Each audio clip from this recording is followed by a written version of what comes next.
Assalamualaikum warahmatullahi wabarakatuh. Bertemu lagi dengan Ibu. Sebelum kita memulai pelajaran kita pada hari ini, alangkah baiknya kita berdoa menurut agama dan kepercayaan masing-masing.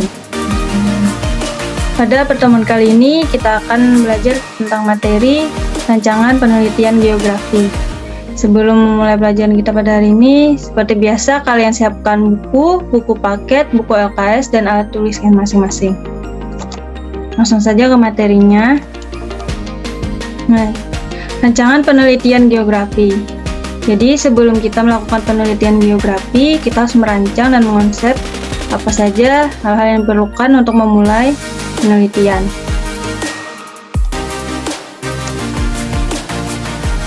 Dalam melakukan penelitian, harus ditempuh melalui langkah-langkah tertentu secara berurutan, yaitu sebagai berikut. Yang pertama, menemukan dan merumuskan masalah. Yang kedua, melakukan studi pustaka. Yang ketiga, merumuskan hipotesis. Yang keempat, menentukan desain penelitian. Yang kelima, mengumpulkan data. Yang keenam, pengolahan data. Ketujuh, menganalisis data. Kedelapan, membuat kesimpulan. Kesembilan, membuat laporan akhir. Yang kesepuluh, mengadakan seminar hasil penelitian. Dan yang ke-11, memasukkan hasil penelitian ke dalam jurnal.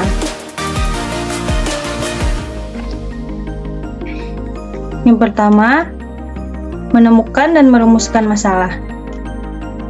Untuk penelitian geografi, masalah yang ada di sekitar kita sangat bervariasi, antara lain yang berkaitan dengan banjir, erosi, sedimentasi, penghijauan, ruang terbuka hijau, infiltrasi, aliran permukaan, suhu yang nyaman untuk belajar di kelas, keterkaitan antara jumlah anak usia sekolah dengan jumlah sekolah, sebaran sekolah, dan lain-lain.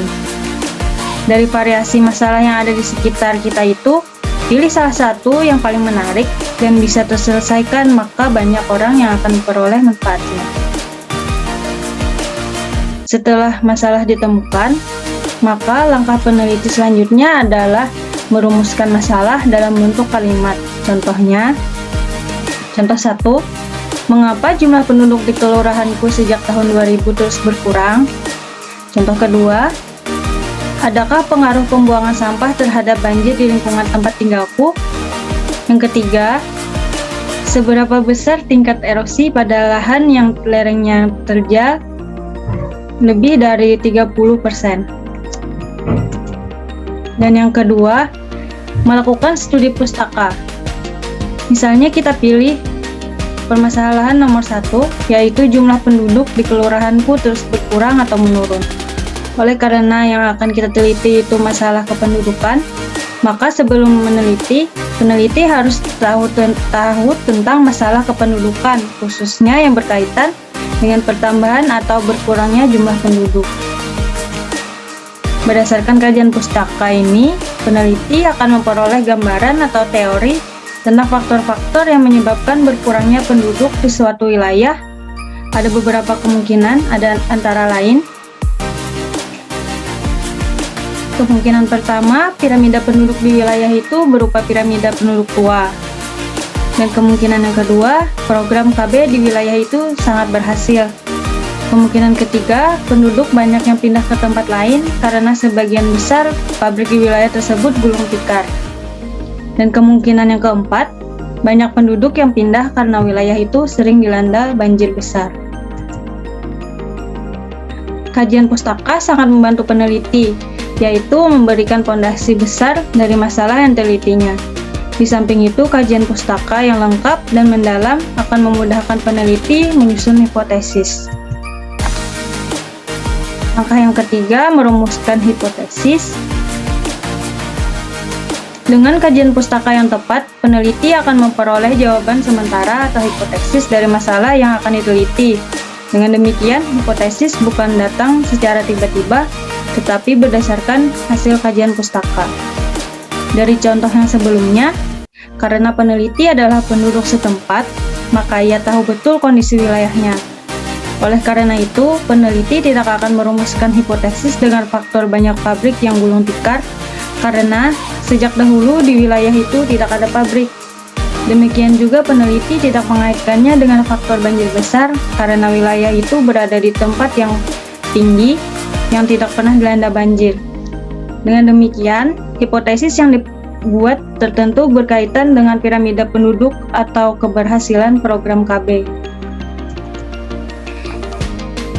Setelah itu, kita mendapat rumusan hipotesisnya.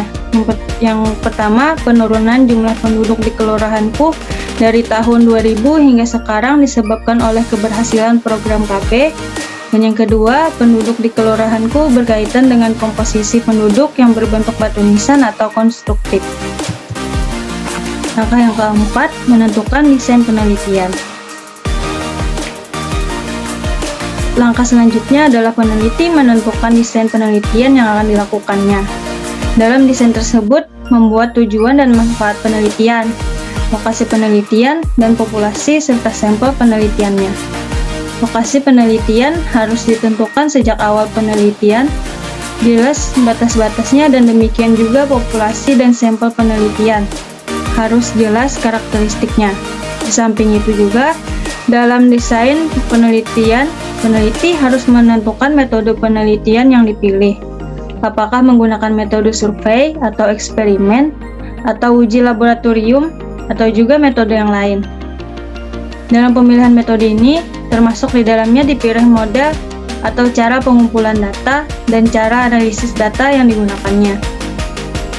Selanjutnya, mengumpulkan data. Data yang dikumpulkan berkaitan dengan data primer dan data sekunder. Dan data yang dikumpulkan harus data yang akurat, dapat diuji kebenarannya, dan betul-betul diperoleh dari kenyataan di lapangan. Hal ini penting agar peneliti tidak memanipulasi data dan tidak mengambil sembarangan data. Untuk mengambil data diperlukan alat yang disebut instrumen penelitian.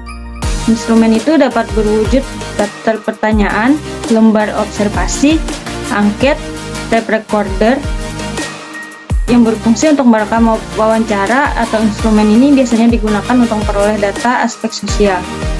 Dan juga dapat berupa alat-alat seperti untuk memperoleh data jaringan jalan yang digunakan. Alatnya tersebut adalah GPS dan lain-lain. Langkah yang keenam adalah pengolahan data. Ada pengolahan data statistik dan pembuatan peta dari citra atau foto udara.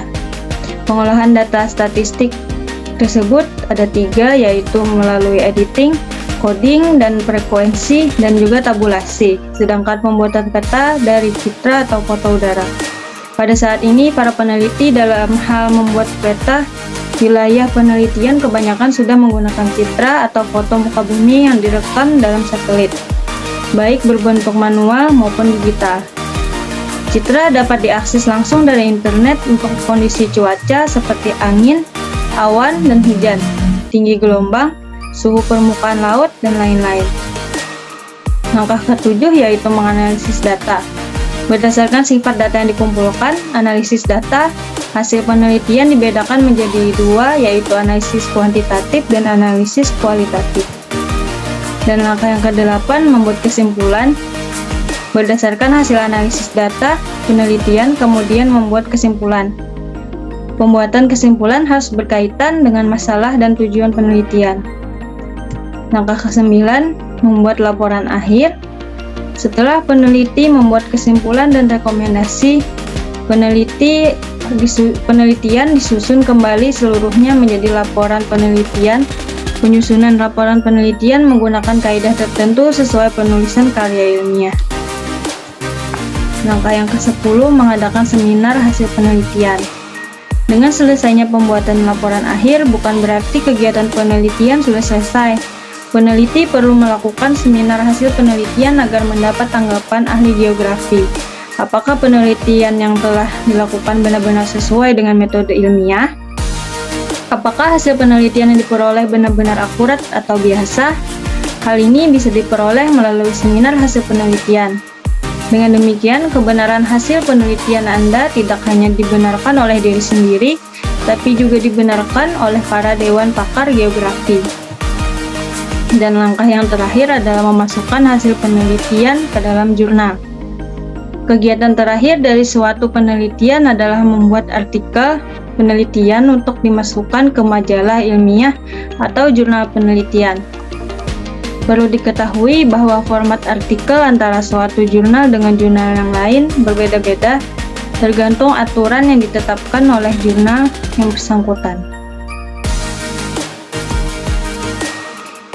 Demikian pelajaran kita pada hari ini. Semoga dapat bermanfaat. Assalamualaikum warahmatullahi wabarakatuh.